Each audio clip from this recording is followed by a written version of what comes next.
Okay, broken finger guitar method number 23, and today we're going to be discussing fundamentals and the book I'm using. I'm going to be teaching out of for some time will be everything upside down here. Anyways, that's it. I don't know why it's coming up at such a crazy angle, but that's the book. And I'm skipping over to page 17, study number 16, and it's a waltz. But before I do that, I'm going to go over, if you will, a concept. And what I do is I teach conceptually. I don't teach as many other teachers teach. I teach conceptually. So in other words, what I'm saying is the waltz and the book are a means to an end. Please go through my other broken finger methods 1 through 22 and anotherguitarwebpage.com. Without understanding that, this won't make any sense. That being said, the fundamentals leading up to this very, very simple piece are decades of experience, decades of lessons, and this one-off lesson won't make sense because the broken finger guitar method is very different. It's a conceptual method. It's not a particular method. It's a conceptual method of how to think. It's a thinking method. Where I learned it from the two teachers I had, Ray De La Torre and Chuck Wayne. Essentially, I'm going to concentrate right now with Ray De La Torre's concept, and he would also often discuss right brain, left brain, analytical, and the creative side. But he would teach that subconsciously without understanding, and I learned all these years later that he was teaching it subconsciously. Okay, I'm not going to go through all the other lessons, but I will say that when you're over here in the first position, it's extremely extreme, high. And just quickly, you must understand that what I'm doing is I'm finding the absolute fundamental to get my balance for my left hand fingers, and my concept of the elbow concept, whereas the elbow is a means to or a cause. If I move my elbow, it will cause my fingers to land balanced. My fingers will be balanced. My fingers are very different from everybody else because this is the broken finger, and you'll have to please go through the other exercises to understand why this is so different. As I'm going towards the sixth string, I'm moving my elbow, and this causes the effect of moving my elbow causes the fingers to land on the balance. The reverse of that would be by trying to find the balance of my left hand, this causes my elbow to go to an extreme position. Likewise, as I'm trying to find the balance of my fingers for the first string, this causes my elbow to go to a position. So it's a cause or an effect, or vice versa. Again, this is conceptually, I'm teaching conceptually. Please go to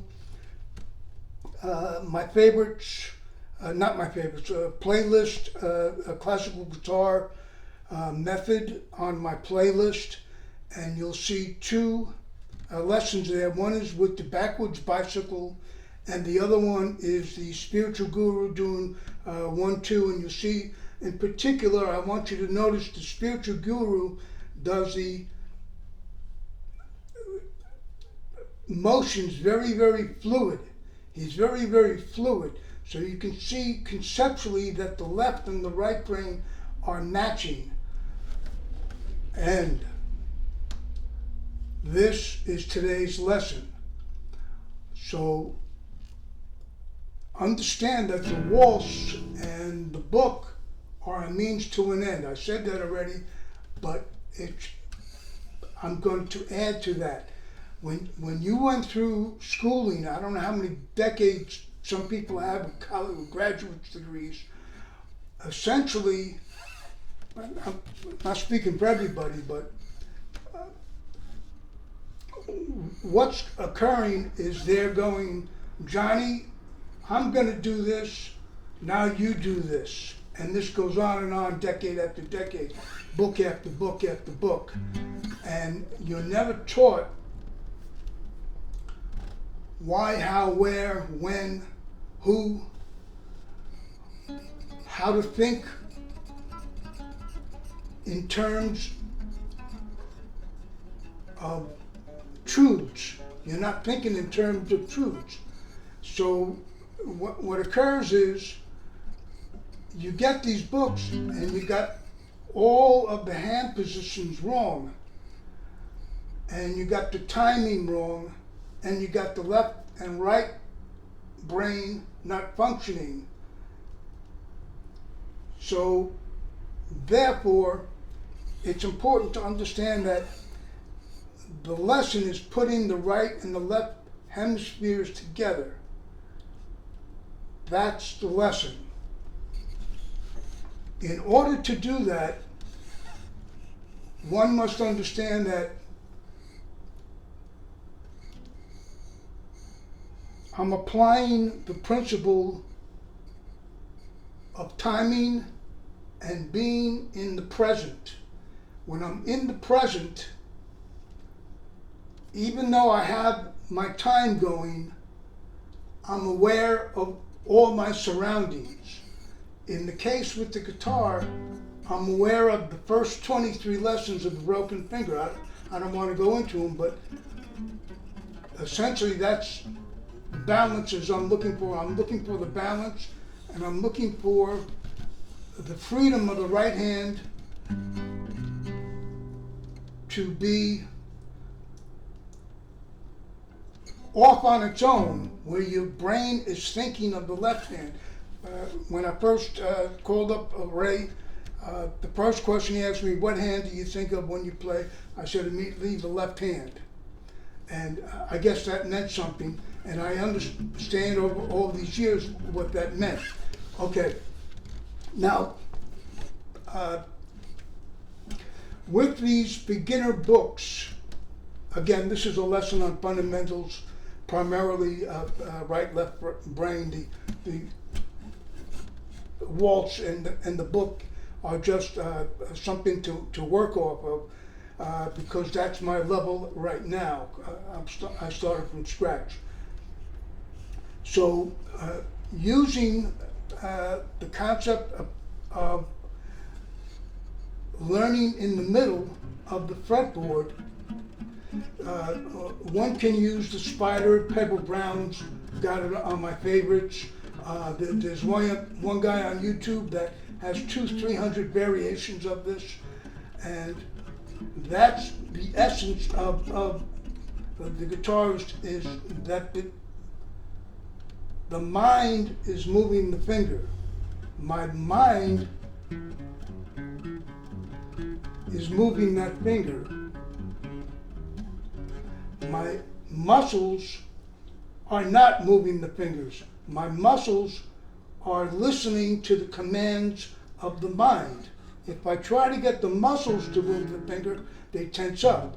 If my mind is moving the fingers, my mind is also in the present, and it's putting all of the variables, lessons 1 through 23, in effect at the same time.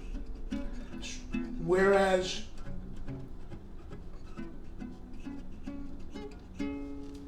don't get caught up with people saying muscle memory. That's what this lesson is all about. It's not muscle memory. That's the essence of this lesson. It's right brain, left brain. It's understanding the concept of right brain, left brain. It's not muscle memory. If you understand the backwards bicycle, what he had to do was change his mind to find the balance on the bicycle. Same thing with the guru, with the left brain, right brain. That's what you're doing with this hand. So that another aspect of this lesson is understanding that I'm learning the most simplest way possible by starting in the middle of the fretboard. What happens with these beginner books, most of them, 99% I would assume, start in first position. Well, first position is the most extreme. That's the last place you want to start a beginner at, because a beginner doesn't understand all of the fundamentals. In order to understand the fundamentals, the easiest place to apply them is the middle of the fretboard. To apply the fundamentals to the extreme first position is almost guaranteed way not to get the fundamentals correct. So therefore, what I start my students with is the Chuck Wayne scale system. And using the Chuck Wayne scale system,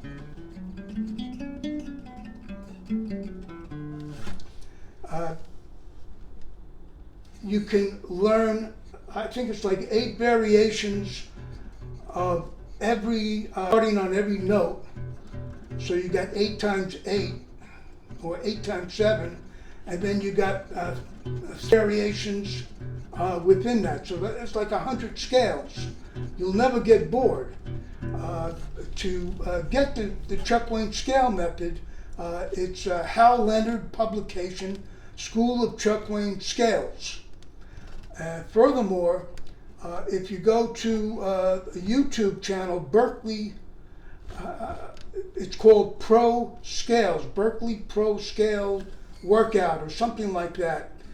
It's identical. It's the identical method.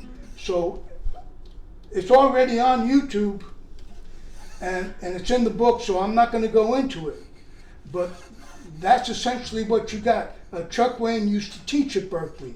And you'll see with that pro method, he discusses the triads and how to use all the scales. I'm not going to go into it. And you have like 100, 200 scales. And it's not in the middle of the fretboard. You don't have to go to the first position. Okay, that's very important. Extremely important to understand that. That's where you have to start.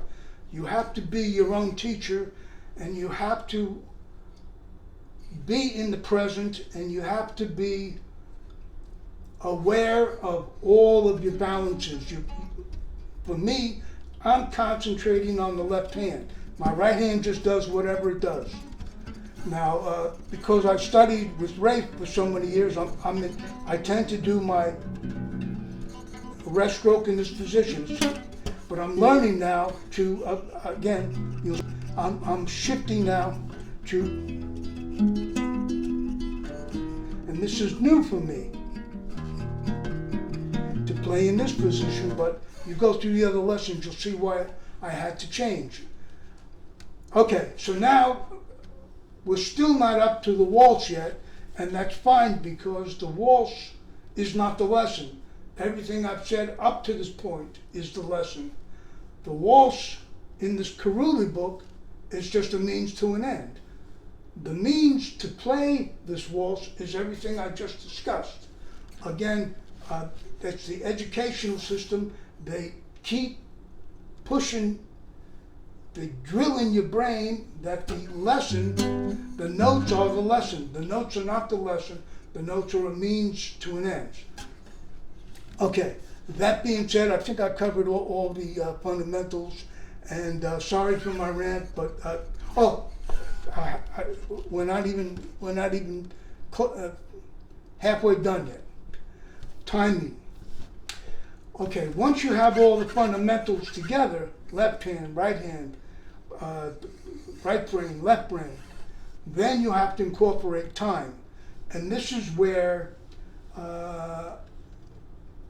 beginning students, advanced students fall by the wayside by, I would say, about 90%. 90% of the students I teach fall by the wayside because they don't understand this fundamental I'm about to discuss right now.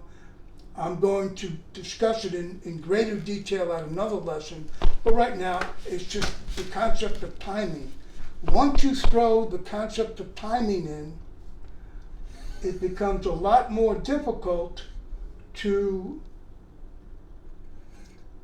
be in the present and have your brain concentrating on everything at the same time, particularly always concentrating on the balance of the left hand.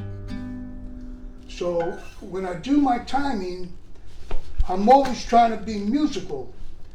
I enjoy waltzes. I used to play, quite a few bands where you'd have a jazz waltz, and they're quite enjoyable.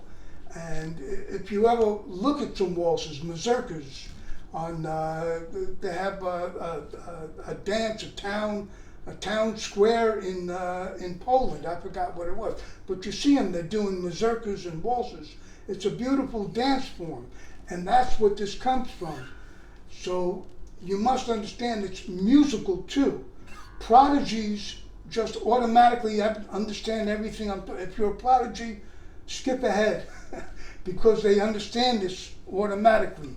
I'm not a prodigy, never was, but that's what I had to learn, and that's why I'm teaching it to you. What you're doing here is you're doing a dance. Pa, pa, pa, pa, pa, pa. Now, because I'm a beginner, a complete beginner, I'm changing all my hand positions, I have to go very slowly. So I can't play at that speed. I'll have to go 1, 2, 3, 1, 2, 3.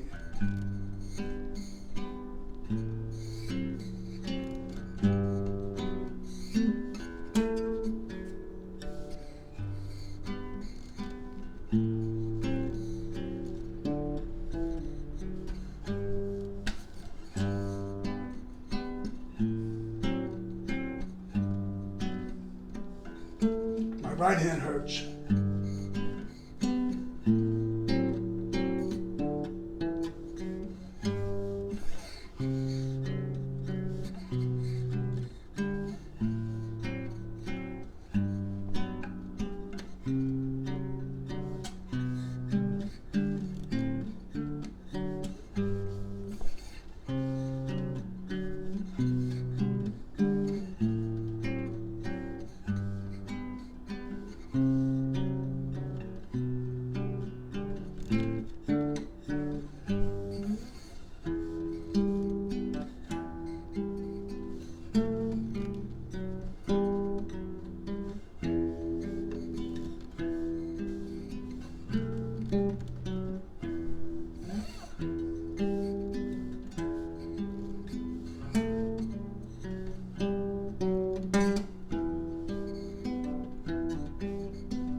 Okay, I'm not going to go further with that. You get the idea. What I'm doing is dealing with pain in my right hand. If I didn't have it, I'm playing off the side. I have this is the Ramirez 1A. I got the 044 or something 32 with the labella rectified, and then I'm using Aquila low A for the 6, 5, and 4, and capo on the 3rd fret, and you see the right hand, my fingers kind of stay together. I don't know what it looks like when I'm playing, if I'm being sloppy, but I shouldn't be. But my left hand, I'm only placing as fast as I can balance. I'm placing the fingers as needed.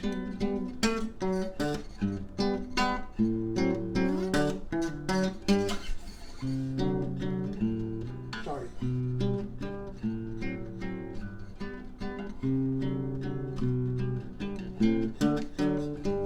And I'm just making stuff up with my right hand.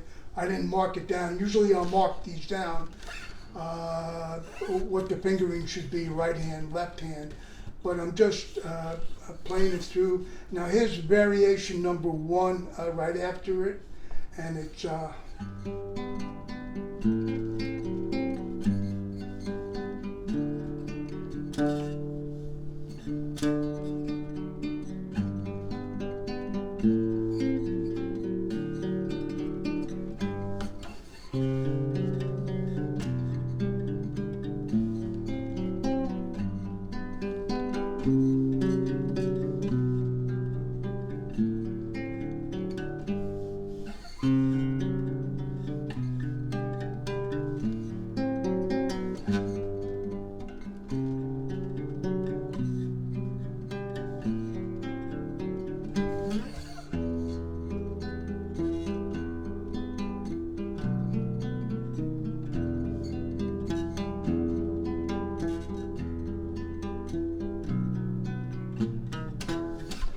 okay.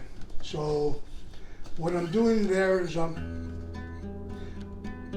I'm doing the rest stroke, you'll see all the other broken finger 1 through 23, how I describe everything's always circular.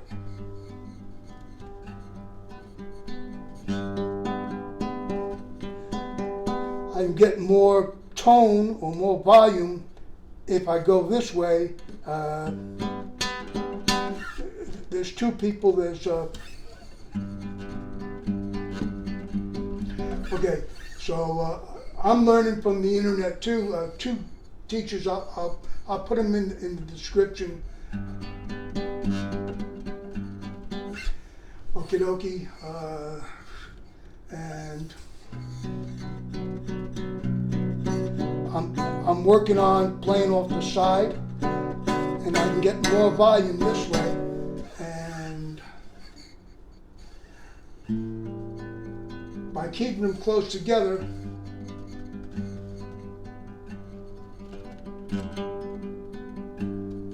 you see how I just press down there to get intonation.